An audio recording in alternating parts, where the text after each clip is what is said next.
রুদ্রচন্দ্র নাটকের মূল ধারণা হলো রুদ্র রূপের প্রতীক, যা শুধু ধ্বংসের শক্তি নয় বরং মানব মনের উগ্রতা, ক্রোধ, নিয়ন্ত্রণাধীন ক্ষমতার প্রতিচ্ছবি। এই নাটকে দেখানো হয়েছে কীভাবে ভয়, ক্ষমতা ও দমন নীতি মানুষের স্বাধীনতা, চিন্তা ও মানবিকতাকে ধ্বংস করতে পারে।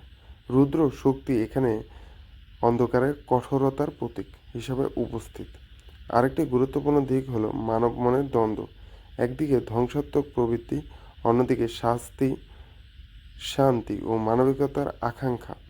এই দুই শক্তির সংঘাতই নাটকের মূল চালিকা শক্তি। নাটকে প্রতীকী ও দার্শনিক ভাবনা অত্যন্ত শক্তিশালী। রুদ্র শুধু দেবতা বা শক্তি নয়, বরং মানুষের ভেতরে নিয়ন্ত্রণ শক্তির রূপ।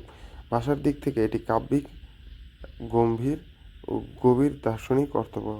মূল ভাবনা হলো ধ্বংসাত্মক শক্তির প্রতীক রুদ্র, ক্ষমতা ও ভয়ের প্রভাব, মানব মনের দ্বন্দ্ব, অন্ধকার বনাম মানবিকতা, দার্শনিক ও প্রতীক ধার্মিকতা।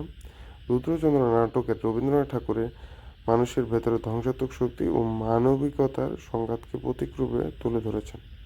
ধন্যবাদ।